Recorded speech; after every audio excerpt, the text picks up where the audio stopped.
ആ വിജയം എൻ്റെത് മാത്രമല്ല, ലൈക്ക് ഹസ്ബൻഡിൻ്റെയും കൂടെയാണ്. Dare to dream big. Safri, you signed up for Everest, we have to go എന്ന് പറഞ്ഞിട്ട് എന്നെ കുട്ടി നിർബന്ധിച്ച് കൊണ്ടുപോകും. നമ്മൾ ഒന്നിച്ചാണ് ട്രെയിൻ ചെയ്യുന്നത്. പുള്ളിക്കാരൻ എവറസ്റ്റ് വരുന്നില്ലെങ്കിലും എൻ്റെ കൂടെ ഒന്നിച്ച് ട്രെയിൻ ചെയ്തു. ഒരാളെങ്കിലും നമ്മൾ സപ്പോർട്ട് ചെയ്യാൻ ഉണ്ടാവണം എന്നാണ് എൻ്റെ ഒരു ആഗ്രഹം. ഫാമിലിയിൽ നമ്മൾ സന്തോഷിച്ചിരിക്കുമ്പോഴേ നമ്മുടെ ചുറ്റുമുള്ള ആൾക്കാരും സന്തോഷിക്കാൻ പറ്റുള്ളൂ. We have to invest in ourselves. നമ്മുടെ ഹോബീസിലും നമുക്ക് സന്തോഷം തരുന്ന കാര്യങ്ങൾ. അതിനിപ്പോൾ എല്ലാവരുടെയും സമ്മതം വേണമെന്നൊന്നും നമ്മൾ കാത്തിരിക്കാൻ പാടില്ല. നമ്മൾ തന്നെ അത് കണ്ടുപിടിച്ച്, ആരെങ്കിലും നമ്മളെ ഹെൽപ്പ് ചെയ്യുമെന്നൊന്നും വിചാരിക്കണം. നമ്മൾ തന്നെ അത് കണ്ടുപിടിച്ച് നമ്മൾ അതിൽ ഇൻവെസ്റ്റ് ചെയ്യണം. ഈ യാത്രയിൽ ഏറ്റവും ഒരു ഫേവറേറ്റ് മെമ്മറി ഏതാണെന്ന് ചോദിക്കുകയാണെങ്കിൽ, ഞാൻ പറഞ്ഞല്ലോ, ക്യാമ്പ് 3 വരെ എല്ലാവരും സപ്ലിമെൻ്റൽ ഓക്സിജൻ യൂസ് ചെയ്യും. ഞാൻ ക്യാമ്പ് 4 ഇറങ്ങുമ്പോൾ നോക്കുമ്പോൾ എൻ്റെ ഷെർപ്പൻ്റെ കയ്യിൽ ഓക്സിജൻ യൂസ് ചെയ്യുന്നില്ല. അപ്പോൾ ഞാൻ കുറച്ച് കഴിഞ്ഞപ്പോൾ അയാളോട് what happen to your oxygen എന്ന് ചോദിച്ചു. അപ്പോൾ അയാൾ പറയാം, അത് ഞാൻ നിനക്ക് വേണ്ടിയിട്ട് റിസർവ് ആക്കി വെച്ചിരിക്കുകയാണ്, because you have frostbite, അപ്പോൾ I want you to have it. അതെനിക്ക് ശരിക്കും ഭയങ്കര ടച്ച് ചെയ്തു. അയാൾ അങ്ങനെ ചെയ്യേണ്ട ഒരു ആവശ്യമില്ല. Just stranger, you know. ഇതിപ്പോൾ പകുതി എത്തിയിട്ടുള്ളൂ. ഇനി താഴോട്ട് പോകുമ്പോഴാണ് ഉള്ള ആക്സിഡൻസ് ഒക്കെ സംഭവിക്കുന്നത്. താഴോട്ട് ഇറങ്ങുമ്പോഴാണെങ്കിൽ ഭയങ്കര പേടിയാക്കും. ബിക്കോസ് നമ്മൾ ഈ ഭയങ്കര സ്റ്റീപ്പ് സ്ലോപ്പാണ്. ഇങ്ങനെ ഒന്നിങ്ങനെ ഉരുണ്ട് വീണാൽ അങ്ങ് സ്ലിപ്പായിട്ട് ഇങ്ങനെ വീഴും. ഞാൻ തിരിച്ചിറങ്ങുമ്പോൾ ഐ ഗോട്ട് സ്നോ. ഞാൻ പറഞ്ഞില്ലേ, കണ്ണട ഊരി വെച്ചുകൊണ്ട് എനിക്ക് സ്നോ ബ്ലൈൻഡ്നെസ് ആയിരുന്നു. അതുവരെ വിഷൻ ബ്ലറായി വന്നുകൊണ്ടിരിക്കുകയായിരുന്നു. ക്യാമ്പ് 2 വരെ തിരിച്ചെത്തിയപ്പോൾ അതന്നെ ഞാൻ സ്ലോ ആയിട്ട് ഇറങ്ങിയത്. ആക്ച്വലി നമ്മൾ ബേസ് ക്യാമ്പ് വരെ പോകേണ്ടതായിരുന്നു. ക്യാമ്പ് 2 നിന്ന് കിടന്ന് പിന്നെ കണ്ണ് തുറക്കാൻ പറ്റുന്നില്ല. ഭയങ്കര വേദന, കണ്ണിങ്ങനെ കടച്ചലെടുത്തിട്ട് ഞാനിങ്ങനെ ഒച്ചത്തിൽ ചെറിയ കുട്ടിക്കാരെയും കരയാൻ തുടങ്ങി. എനിക്ക് ആരെങ്കിലും ഒന്ന് വന്നിട്ട് എന്നെ എന്താ സംഭവം നോക്കണം. കുറേ നേരം കരഞ്ഞപ്പോൾ ഒരു ഗൈഡ് വന്ന് നോക്കി. അവൾ പറഞ്ഞു, you didn't wear your glasses എന്ന് ചോദിച്ചു. അപ്പോൾ ഞാൻ പറഞ്ഞു, നോ, ബിക്കോസ് എനിക്ക് I was dizzy, I couldn't wear. പിന്നെ എനിക്ക് കയ്യിൽ ഫ്രോസ് ബൈറ്റ് ഉണ്ടായിരുന്നു. അപ്പോൾ ഈ കയറ് പിടിച്ചിട്ട് താഴോട്ട് ഇറങ്ങുന്നതും ബുദ്ധിമുട്ടായിരുന്നു. അവിടുന്ന് തന്നെ ഹെലികോപ്റ്ററിൽ ഇവാക്യുവേറ്റ് ചെയ്ത് നേരെ കാഠ്മണ്ഡു കൊണ്ടുപോയി. വീട്ടിലെത്തിയതിന് ശേഷം ആദ്യത്തെ 1 വീക്കിനുള്ളിൽ ഞാൻ 10 കിലോസ് അപ്പം തന്നെ ഇങ്ങനെ ലൂസ് ചെയ്തുകൊണ്ടിരിക്കുകയായിരുന്നു. 10 കിലോസ്. പിന്നെ ഭയങ്കര പനി, ഭയങ്കര ശരീരം, ഭയങ്കര ക്ഷീണം. ഇതൊക്കെ ഹിറ്റ് ചെയ്യുന്നത് തിരിച്ചെത്തിയപ്പോഴാണ്. ജീവനോടെ ഞാൻ തിരിച്ചെത്തി, സബ്മിറ്റും ചെയ്തു. അപ്പോൾ ഇതൊക്കെ ഒരു വിന്നായിട്ട് എടുക്കുന്നു. ബാക്കിയൊക്കെ അതിൻ്റെ കൊളാറ്ററൽ ഡാമേജ് വരുന്നില്ല. ഈ സീസണിൽ അത്യാവശ്യം നല്ല തിരക്കുണ്ടായിരുന്നു. ലൈക്ക് ഒരുപാട് ക്ലയൻസ് ഉണ്ട്. നേപ്പാൾ ഗവൺമെൻറ് ഒരുപാട് പെർമിറ്റ്സ് ഇഷ്യൂ ചെയ്തിട്ടുണ്ടായിരുന്നു. പിന്നെ വന്ന നല്ലൊരു വെതർ വിൻഡോ ആണ് 18-19. അപ്പോൾ നമ്മളെ ബേസ് ക്യാമ്പിലുള്ള എല്ലാവരും അതിനു വേണ്ടിയിട്ട് പുഷ് ചെയ്തു. അങ്ങനെ ഒരു 400ഓളം ക്ലയൻസ് ഈ ഒരു ദിവസം 18th സബ്മിറ്റ് ചെയ്യാൻ വേണ്ടി പോയി. ക്ലയൻസ് മാത്രമല്ല, അതിൻ്റെ കൂടെ അവരുടെ ഗൈഡ്സും. ഒരുപാട് പേരായി. ഒരു റോപ്പേ ഉള്ളൂ, എല്ലാവരും മുകളിലോട്ടേക്ക് പോകാൻ ഒരു റോപ്പേ ഉള്ളൂ. അതുകൊണ്ട് കുറേ പ്രശ്നങ്ങളും ഉണ്ടായിട്ടുണ്ട്. നമ്മളിങ്ങനെ അനങ്ങാതെ നിൽക്കുമ്പോൾ ബ്ലഡ് ഫ്ലോ ഇല്ലാതാവുമ്പോൾ നമ്മളെ കൈയും കാലൊക്കെ ഫ്രീസ് ചെയ്യാൻ തുടങ്ങും.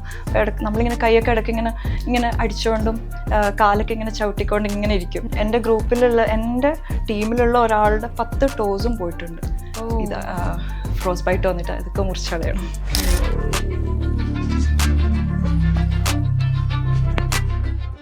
ഞങ്ങൾ ട്രാഫിക് ജാം എന്നൊക്കെ കേട്ടപ്പോൾ അവിടെയും ട്രാഫിക് ജാം എന്നൊരു ക്യൂരിയോസിറ്റി ഉണ്ടായിരുന്നു. ശരിക്കും അത് എങ്ങനെയാന്ന് പറയാം. ഈ സീസണിൽ അത്യാവശ്യം നല്ല തിരക്കുണ്ടായിരുന്നു. ലൈക്ക് ഒരുപാട് ക്ലയൻസ് ഉണ്ട്.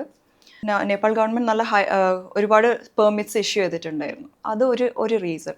രണ്ടാമത്തെ റീസൺ, വെതർ വിൻഡോ ഭയങ്കര സ്മോൾ ആയിരുന്നു.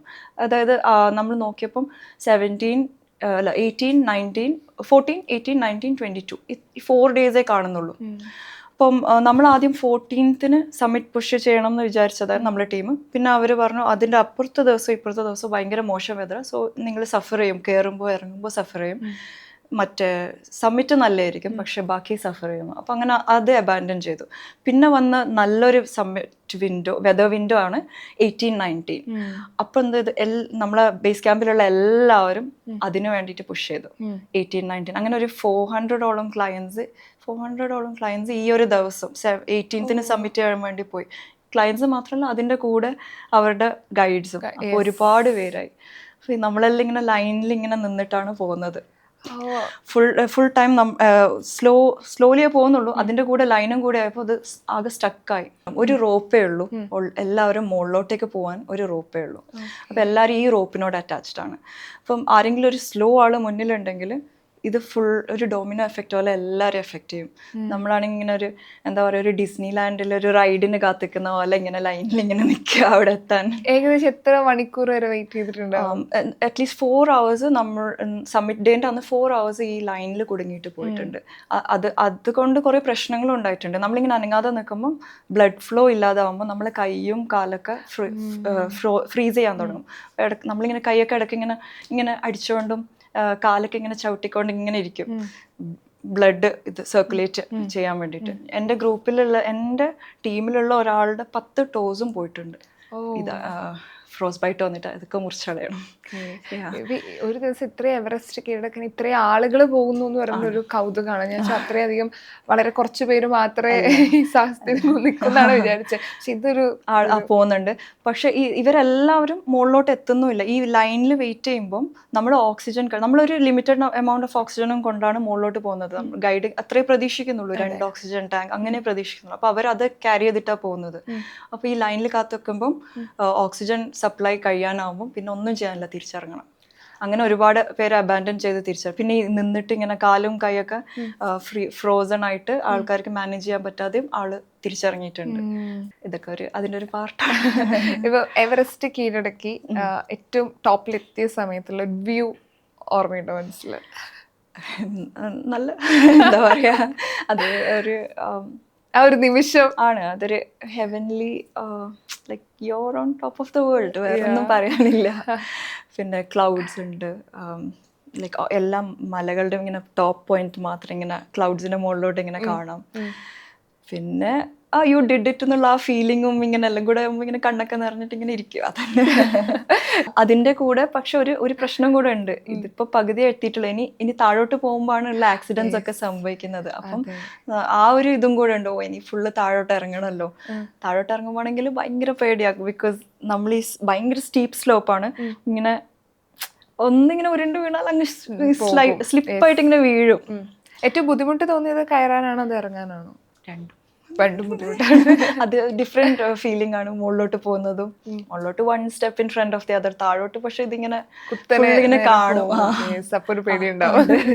ഈ യാത്രയിൽ ഏറ്റവും ഒരു ഫേവറേറ്റ് മെമ്മറി ഏതാന്ന് ചോദിക്കുകയാണെങ്കിൽ ഇതായിരിക്കും പറയാ. ഞാൻ പറഞ്ഞല്ലോ, ക്യാമ്പ് 3 വരെ എല്ലാവരും സപ്ലിമെന്റൽ ഓക്സിജൻ യൂസ് ചെയ്യും. ഞാൻ ക്യാമ്പ് 4 ഇറങ്ങുമ്പോൾ നോക്കുമ്പോൾ എൻ്റെ ഷെർപ്പൻ്റെ കയ്യിൽ ഓക്സിജൻ യൂസ് ചെയ്യുന്നില്ല. അപ്പോൾ ഞാൻ കുറച്ച് കഴിഞ്ഞപ്പോൾ അയാളോട് what happen to your oxygen എന്ന് ചോദിച്ചു. അപ്പോൾ അയാൾ പറയാ, അത് ഞാൻ നിനക്ക് വേണ്ടിയിട്ട് റിസർവ് ആക്കി വെച്ചിരിക്കുകയാണ്, because you have frostbite, അപ്പോൾ I want you to have it.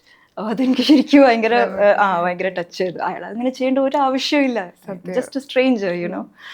പക്ഷേ അത് അവരുടെ മനസ്സിൻ്റെ ഒരു നന്മ. That was really emotional. ഇപ്പൊ യാത്ര തുടങ്ങിയപ്പം ഹസ്ബൻഡും കൂടെ ഉണ്ടായിരുന്നു? അല്ല, ജസ്റ്റ് നേപ്പാളിൽ തന്നെ ഡ്രോപ്പ് ചെയ്യാൻ വന്നു. വെറുതെ ഒരു മോറൽ സപ്പോർട്ടിന് വന്നതാണ്. സ്റ്റാർട്ട് ചെയ്യുമ്പോൾ രണ്ടുപേരും ഒരുമിച്ച്? നമ്മൾ രണ്ടുപേരും മുന്നേ എവറസ്റ്റ് ബേസ് ക്യാമ്പ് ട്രെക്ക് ചെയ്തിട്ടുണ്ടായിരുന്നു. അത് നമ്മൾ ജസ്റ്റ് നേപ്പാളിലെ ഒരു ക്ലൈംബിംഗ് കൾച്ചർ നോക്കാൻ വേണ്ടിയിട്ട് പോയതായിരുന്നു. But it was nice.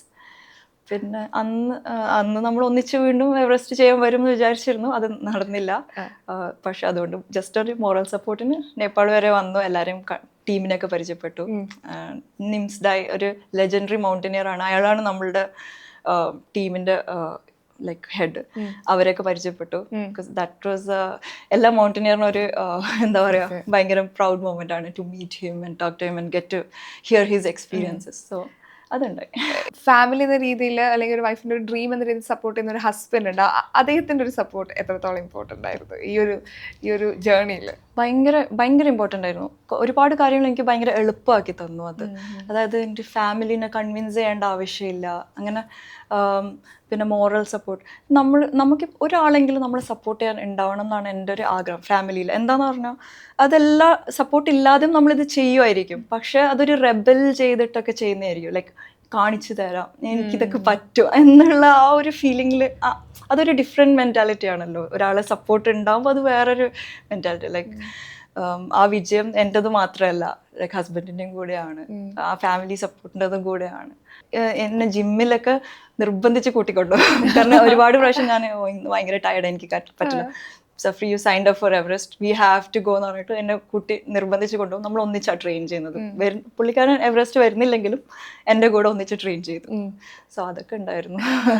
ഔട്ട്ഫിറ്റിനെ കുറിച്ച് കോസ്റ്റ്യൂമിനെ കുറിച്ച് പറഞ്ഞു, ഇനി ഗിയേഴ്സിനെ കുറിച്ച് ഒന്ന് പറയാമോ? ഓക്കെ, ക്ലോത്ത്സ് ഇത് വേണം. പിന്നെ നമുക്കൊരു 3 layers ഓഫ് ഗ്ലൗസ് നമ്മൾ വാങ്ങിച്ചു വെക്കും. ഒന്ന് ബേസ് ലെയർ ഗ്ലൗസും ഇതേപോലെ തന്നെ മെറീനോ ഒരു തിൻ ലൈനർ ഗ്ലൗസ് ആണ്. അതിൻ്റെ പുറത്ത് നമ്മളൊരു മിറ്റൻസോ അല്ലെങ്കിൽ അതായത് കുറച്ചൊക്കെ ഹെവി ആയിട്ടുള്ള ഡൗൺസ് ഫില്ലിംഗ് ഒക്കെ ആയിട്ടുള്ള ഗ്ലൗസ് യൂസ് ചെയ്യും. ലൈനർ ഗ്ലൗസ് എന്തിനാണെന്ന് വെച്ചാൽ ഈ മിറ്റൻ വെച്ചിട്ട് നമുക്ക് ഒരുപാട് സാധനങ്ങൾ ചെയ്യാൻ പറ്റില്ല. അപ്പോൾ ഇത് അഴിച്ചാലും അതിൻ്റെ അകത്തൊരു ലെയർ നമ്മൾ പ്രൊട്ടക്ട് ചെയ്യാനുണ്ടാവും. അപ്പോൾ അതിന് വേണ്ടിയിട്ട് ഹെവി ഗ്ലൗസ് യൂസ് ചെയ്യുന്നുണ്ട്. ഇതന്നെ നമ്മൾ 2, 3, 4 പേഴ്സ് ഉണ്ടാവും.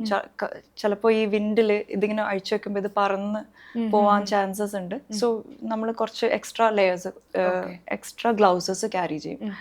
പിന്നെ ഷൂസ് എന്ന് പറഞ്ഞാൽ 3 layer ബൂട്ട്സ് ആണ് ഇടുന്നത്. അത് ഓരോ കാലിലും ഏകദേശം 1 കിലോൻ്റെ അടുത്ത് വരും ആ ബൂട്ട്സിൻ്റെ വെയിറ്റ്. കാരണം 3 ലെയറാണ് അതിൻ്റെ ഉള്ളിലുള്ളത്. ഏറ്റവും പുറത്തെ ലെയർ അതിൻ്റെ ഉള്ളിലൊരു അലൂമിനിയം ഇതൊക്കെ പോലെ ഭയങ്കര ഇൻസുലേറ്റഡ് ആണ്. അപ്പോൾ ഒരിക്കലും തണുപ്പ് കാലിൻ്റെ ഉള്ളിൽ എത്തൂല. ആകെ പ്രശ്നമാവുന്നത് ബ്ലഡ് ഫ്ലോ ഇല്ലാതെ കാലൊക്കെ തണുത്ത് തുടങ്ങുമ്പോൾ ആണ്. അപ്പോൾ നമ്മൾ നടക്കുമ്പോൾ കാലെപ്പോഴും വാം ആയിരിക്കും. പിന്നെ സോക്സസും അതേപോലെ ലെയേർഡ് സോക്സസ് യൂസ് ചെയ്യും. ഇതിൻ്റെ അകത്ത് നിർബന്ധമില്ല, അത്യാവശ്യമൊന്നുമില്ല, ബട്ട് നമ്മൾ യൂസ് ചെയ്യും. ഷൂസിൻ്റെ അടിയിൽ ക്രാംപോൺസ്, ഈ ഐസിൻ്റെ മുകളിലും സ്നോൻ്റെ മുകളിലും. സ്നോ വലിയ പ്രശ്നമില്ല, പക്ഷെ ഇതിങ്ങനെ ഒരു ഒട്ടിപ്പിടിച്ച സ്നോ ആകുമ്പം വല്ലാതെ ഇങ്ങനെ സ്ലഷി പോലത്തെ സ്നോ ആകുമ്പം ഊരി വീഴാനുള്ള ചാൻസസ് ഭയങ്കര കൂടുതലാണ്. So we use something called crampons. ഇതൊരു മെറ്റാലിക് ഇങ്ങനെ സ്പൈക്സ് ഉള്ള പോലത്തെ സാധനങ്ങളാണ്. അപ്പോൾ അത് നമ്മൾ ഐസിൽ ഇങ്ങനെ ഇറക്കി വെച്ചിട്ടാണ് പോകാൻ. ലൈക്ക് നമ്മൾ കുറച്ച് ഹാർഡായിട്ട് തന്നെ കിക്ക് ചെയ്യണം ഐസൊക്കെ ആകുമ്പോൾ. അതൊരു 1/2 കിലോ വരും ഓരോ കാലിൽ. അപ്പോൾ നമ്മളെ കാല് ആക്ച്വലി ഇത്രയും ഹെവിയാണ്. എടുത്ത് വെക്കുന്നത് ഭയങ്കര ഹെവി ആയിട്ടുള്ള ബൂട്ട്സാണ്. ബൂട്ട്സിൻ്റെ അടിയിൽ ക്രാംപോൺസ്. പിന്നെ ഹെൽമെറ്റിൻ്റെ ഉള്ളിൽ ബാലക്ലാവ കംപ്ലീറ്റ്ലി കവർ ചെയ്യാണ്. പിന്നെ നമ്മൾ മുഖം മറക്കും കാറ്റടിക്കുന്നത് കാരണം. ഗ്ലേഷ്യർ ഗ്ലാസ്സസ് വേണം. സ്നോ വല്ലാതെ റിഫ്ലക്റ്റ് ചെയ്യും ലൈറ്റ്. അപ്പോൾ അത് വെച്ചിട്ട് സ്നോ ബ്ലൈൻഡ്നെസ് വരാം. So we have to wear glasses. പിന്നെ വിൻഡും ഈ ഐസ് പൊടികളൊക്കെ ഇങ്ങനെ പാറാം. പിന്നെ ഐസാക്സ് പക്ഷേ എവറസ്റ്റ് പോലത്തെ മൗണ്ടനിൽ അത്യാവശ്യമില്ല. വേറെ കുറേ മൗണ്ടൻസിൽ ഭയങ്കര ആവശ്യമാണ്. എൽബ്രസിലൊക്കെ നമ്മൾ ഐസാക്സ് പിടിച്ചുകൊണ്ട് നടക്കാൻ. അത് ഭയങ്കര സ്ലോപ്പാണ്. എപ്പോൾ അവിടെ ഒന്നും ഫിക്സ്ഡ് ലൈൻസ് ഇല്ല. ഈ പറയുന്ന ഈ കയറുണ്ടല്ലോ അത് അവിടെ ഫിക്സ്ഡ് ആയിട്ടില്ല. കുറച്ച് സ്ഥലത്ത് മാത്രമേ ഉള്ളൂ. അത് മിക്കവാറും സ്നോൻ്റെ അടിയിൽ കാണാതാവും. അപ്പം നമ്മൾ ഈ ഐസാക്സ് വെച്ചിട്ടാണ് നമ്മൾ അഥവാ സ്ലിപ്പായിട്ട് വീണിട്ടുണ്ടെങ്കിൽ ഐസാക്സ് വെച്ചിട്ട് നമ്മൾ പിടിച്ച് തൂങ്ങണം. ലൈക്ക് സെൽഫ് അറസ്റ്റ് ചെയ്യണം. ഇതൊക്കെ എക്സ്പെൻസീവ് ആണോ അതോ ഇത് ഭയങ്കര എക്സ്പെൻസീവ് ആണ് സാധനങ്ങളൊക്കെ. കാരണം ഇതെല്ലാം ഒരു ഭയങ്കര ലോ ടെമ്പറേച്ചറിന് വേണ്ടിയിട്ടും പിന്നെ ലൈറ്റ് വെയിറ്റ്.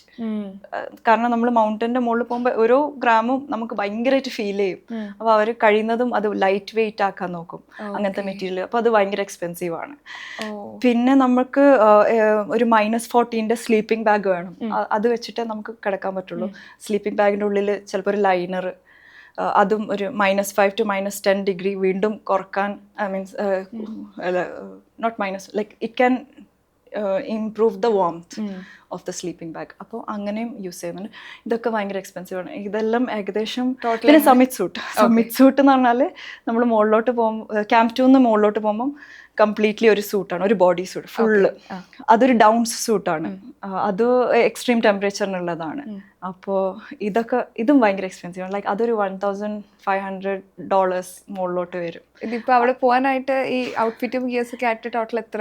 ഒരു $10,000 അടുപ്പിച്ച് വരും. പക്ഷെ അധികം ആൾക്കാരും ഇത് റെന്റിനും എടുക്കുന്നുണ്ട്. അങ്ങനെയും ഒരു ഓപ്ഷൻ ഉണ്ട്. പക്ഷെ നിങ്ങളിപ്പോൾ കുറേ മൗണ്ടൻസ് ഇങ്ങനെ ചെയ്യുന്ന ആളാണെങ്കിൽ നിങ്ങൾക്ക് വാങ്ങിക്കുന്നതിൽ കുഴപ്പമില്ല. നമ്മളെ സ്വന്തം സാധനമാണല്ലോ, വേറെ ആൾ ഉപയോഗിച്ചത്. കാരണം ഇതെല്ലാം സ്ലീപ്പിംഗ് ബാഗ് എന്നൊക്കെ പറഞ്ഞാൽ അതിൻ്റെ ഉള്ളിൽ കിടന്ന് വേർക്കും, ഷൂസും എല്ലാം വേർക്കും. അപ്പോൾ അതുകൊണ്ട് എൻ്റെതൊക്കെ സ്വന്തമായിരുന്നു. പക്ഷേ ഇതൊക്കെ ഇപ്പോൾ പെട്ടെന്ന് വാങ്ങിച്ചതല്ല. ഇതെല്ലാം ഓരോ ട്രിപ്പിന് പോകുമ്പോൾ ഓരോന്നായിട്ട് ഇങ്ങനെ വാങ്ങിച്ചു വന്നതാണ്. ആ തണുപ്പിനെ നിന്ന് നമ്മളെ രക്ഷിക്കാൻ. കാരണം നമ്മളെ ബോഡി തണുത്ത് കഴിഞ്ഞാൽ പിന്നെ ഭയങ്കര ബുദ്ധിമുട്ടാണ് അത് വാമപ്പ് ചെയ്ത് ഒരു ആക്ടിവിറ്റി ചെയ്യാൻ വേണ്ടിയിട്ട്. So we try to preserve the warmth, you know. ഇപ്പോൾ എവറസ്റ്റ് ഏറ്റവും ടോപ്പിലെത്തി, അത് തിരിച്ചിറങ്ങുക എന്നായിരുന്നു ആദ്യത്തെ ഒരു കൺസേൺ. താഴെ ഇറങ്ങി കഴിഞ്ഞിട്ടുള്ള ഒരു ഫീൽ ഉണ്ടല്ലോ, അതായത് നമ്മളൊരു വലിയ അച്ചീവ്മെന്റ്, ആദ്യം ഹസ്ബൻഡ് എന്തായാലും വിളിച്ചിട്ടുണ്ടാവും, ആ ഒരു ഫീൽ എന്തായിരുന്നു? ആദ്യത്തെ കോൾ ഹസ്ബൻഡ് ആയിരുന്നു? ആണ്. അത് ഗൈഡ് അവിടുന്ന് നമ്മുടെ അവിടുന്നുള്ള ഗൈഡ് ഓഫീസിൽ വിളിച്ചു പറയും, ഓഫീസ് ഹസ്ബൻഡിനെ അറിയിക്കും ഇന്നാൾ സബ്മിറ്റ് ചെയ്തിട്ടുണ്ട് എന്ന് പറഞ്ഞിട്ട്. അത് ഫസ്റ്റ് അവർക്ക് തന്നെയാണ് പോകുന്നത്. പക്ഷെ എൻ്റെ പ്രശ്നം എന്ന് വെച്ചാൽ ഞാൻ തിരിച്ചിറങ്ങുമ്പോൾ ഐ ഗോട്ട് സ്നോ, ഞാൻ പറഞ്ഞില്ലേ കണ്ണട ഊരി വെച്ചുകൊണ്ട് എനിക്ക് സ്നോ ബ്ലൈൻഡ്നെസ് ആയിരുന്നു. അത് ഹിറ്റ് ചെയ്തത് ക്യാമ്പ് 2 എത്തിയപ്പോഴാണ്. ക്യാമ്പ് 2 എത്തിയിട്ട് അതുവരെ വിഷൻ ബ്ലറായി വന്നുകൊണ്ടിരിക്കുകയായിരുന്നു. ക്യാമ്പ് 2 വരെ തിരിച്ചെത്തിയപ്പം അതന്നെ ഞാൻ സ്ലോ ആയിട്ട് ഇറങ്ങിയത്. തിരിച്ചെത്തിയപ്പോൾ ടെൻറ്റിൽ കിടന്ന് വിശ്രമിക്കാൻ വേണ്ടി ജസ്റ്റ് കിടന്നു.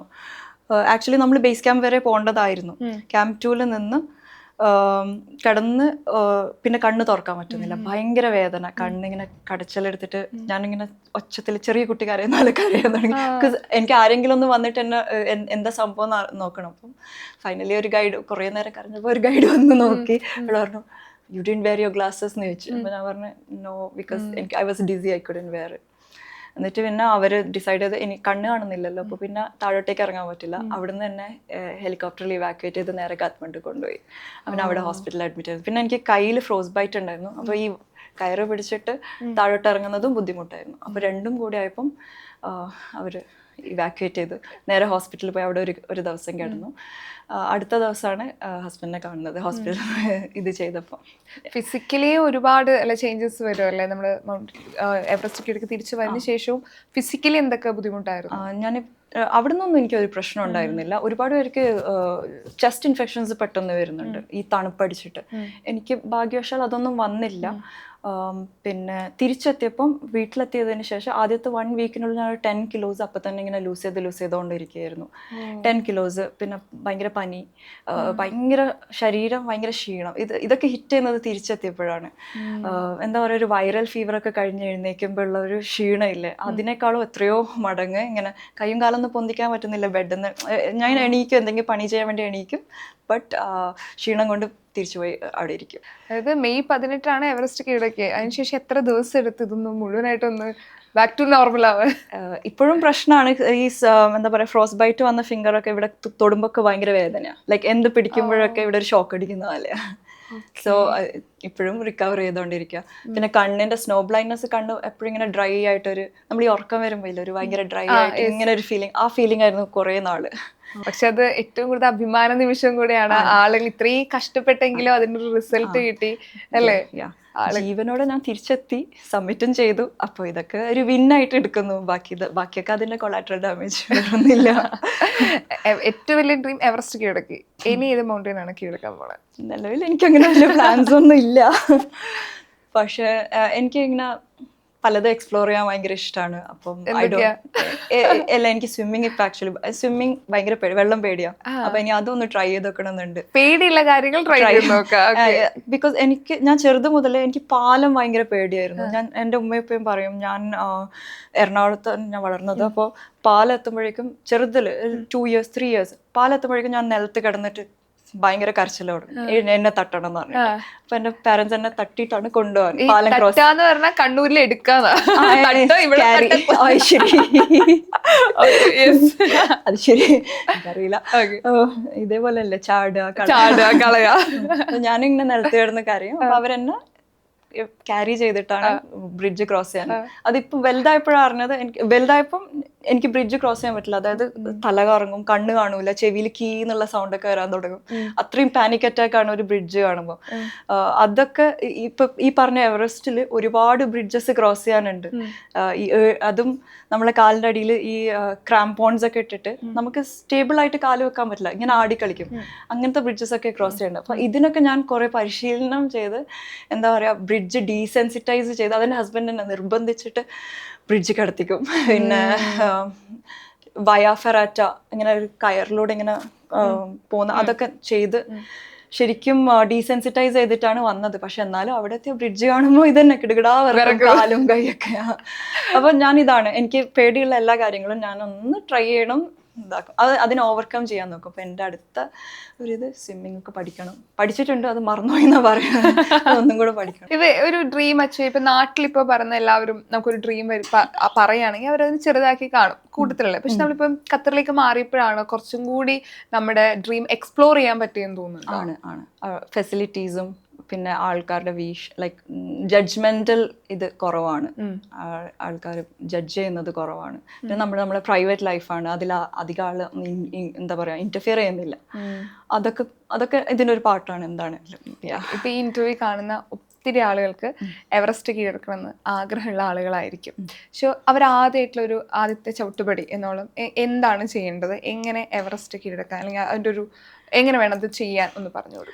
ഓക്കെ, എവറസ്റ്റ് ഇതിൻ്റെ ഒരു പോവാൻ മെയിനായിട്ട് ആൾക്കാർ ബുദ്ധിമുട്ട് തോന്നുന്നത് ഫൈനാൻഷ്യൽ ഇതാണ്. ഫൈനാൻഷ്യൽ സ്ട്രെസ് ഭയങ്കര, നമ്മുടെ നാട്ടിലത് കുറച്ച് കൂടുതലാണ് ഫൈനാൻഷ്യൽ ഇത്.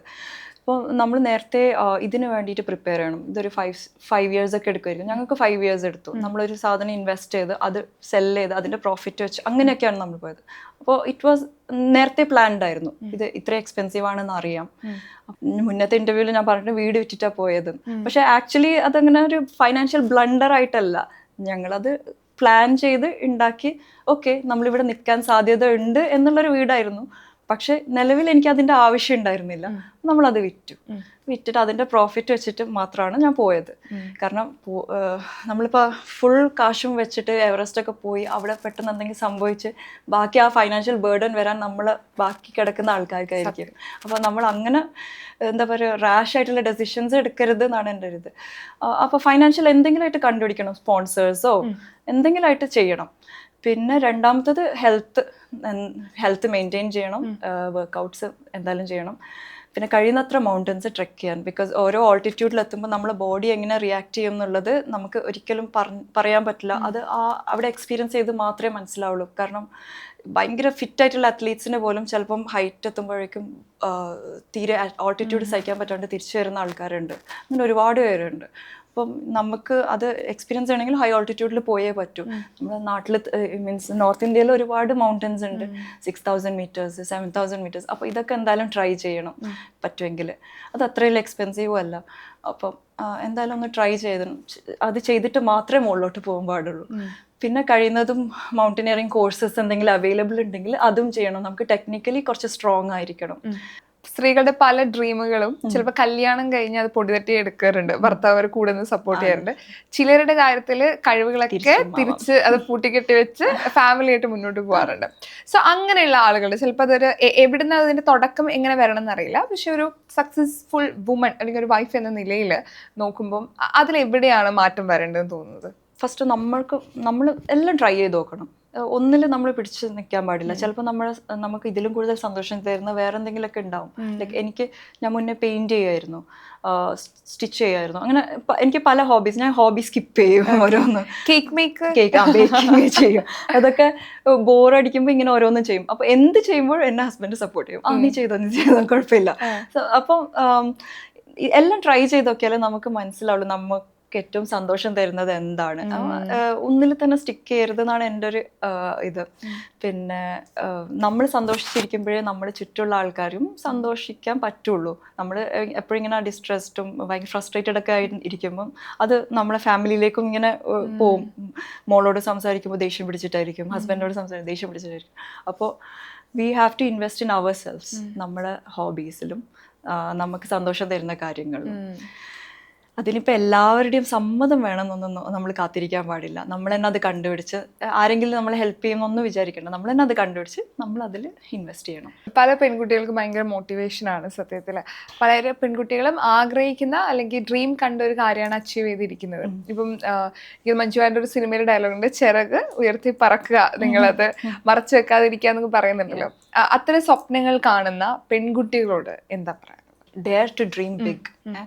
അത് എത്ര ഇമ്പോസിബിൾ ആണെന്ന് തോന്നിയാലും നമുക്കത് സ്വന്തം ഒരു കൺവിക്ഷൻ ഉണ്ടായാൽ മതി. എന്നെ കൊണ്ട് ഇത് ചെയ്യാൻ പറ്റും, വേറെ ആരും എന്നെ വിശ്വസിച്ചില്ലെങ്കിലും എനിക്കിത് ചെയ്യാൻ പറ്റും എന്നുള്ളത്. കാരണം ഞാൻ എവറസ്റ്റ് ചെയ്യണം എന്നുള്ളൊരു ഇത് ഡ്രീം വെച്ചപ്പോൾ എനിക്ക് ഒരിക്കലും അത് സാധിക്കാത്തൊരു ഡ്രീമാണെന്ന് ഒരിക്കലും തോന്നിയിട്ടില്ല. ഒരിക്കലും ആ ഒരു കൺഫ്യൂഷൻ ഉണ്ടായിരുന്നില്ല. അപ്പം we have to dare to dream big. Okay. പിന്നെ ഈ ഡ്രീമിനെ എല്ലാവരും സപ്പോർട്ട് ചെയ്യണം, അത് എല്ലാവരും കൂടെ സപ്പോർട്ട് ചെയ്ത് മോട്ടിവേറ്റ് ചെയ്ത് അങ്ങ് എത്തും എന്ന് വിചാരിക്കണ്ട. ഒരുപാട് പേർക്ക് അത് നമ്മളെ ഡ്രീമിൻ്റെ ആ കൺവിക്ഷൻ അവർക്ക് മനസ്സിലാവില്ല. എന്തിനാണ് നമ്മൾ ഈ ഡ്രീം, അത് ആർക്കും മനസ്സിലാവില്ല. സോ അതൊന്നും പ്രതീക്ഷിച്ച് നമ്മൾ ഈ ഡ്രീം, അതായത് പിന്നെ ചെയ്യാം, മോള് വലുതാവട്ടെ, അങ്ങനെയൊന്നും മാറ്റി വെക്കരുത്. സമൂഹത്തെ പേടിച്ചിട്ടൊക്കെ മാറ്റി വെക്കുന്നുണ്ട്, അതൊന്നും ചെയ്യാൻ പാടില്ല. പിന്നെ നമ്മൾ സപ്പോർട്ട് ചെയ്യാൻ ഒരാളെങ്കിലും കിട്ടണം. കാരണം ഒരുപാട് പ്രാവശ്യം നമുക്ക് റോഡ് ബ്ലോക്സ് ഉണ്ടാവാം, നമുക്ക് പിന്തിരിയാൻ ഒരുപാട് റീസൺസ് ഉണ്ടാവും. അപ്പോൾ ഈ ഒരാളുണ്ടെങ്കിൽ നമ്മളെ പുഷ് ചെയ്ത് മുന്നോട്ടെത്തും. അത് വേണം എന്നാണ് എൻ്റെ ഒരു ആഗ്രഹം, അല്ല എൻ്റെ ഒരു എക്സ്പീരിയൻസ് എന്ന് എനിക്ക് തോന്നുന്നത്. ഇപ്പോൾ സംസാരിക്കുമ്പോൾ പോലും പോകുമ്പോൾ എനിക്ക് ഭയങ്കര മോട്ടിവേഷനാണ് പല കാര്യങ്ങളും ചെയ്യാൻ വേണ്ടിയിട്ട്. അത് ഇപ്പോൾ ഇൻ്റർവ്യൂ കാണുന്ന പല സ്ത്രീകൾക്കും അതൊരു മോട്ടിവേഷൻ തന്നെയാണ്. അപ്പം ഡ്രീമിൻ്റെ പുറകെ പോവുക, ഇതുപോലുള്ള ലൈഫിൽ ഇതുപോലെ അച്ചീവ്മെന്റ്സ് ഒക്കെ ലൈഫിൽ ഇട്ടിട്ട് ഞാൻ വിഷ് ചെയ്യാണ്. ആൻഡ് മകളുടെ കൂടെ ട്രക്കിന് പോവാ ഞങ്ങൾ കാത്തിരിക്കുകയാണ്. All the very best. Thank you so much. വിളിച്ചതിൽ താങ്ക് യു.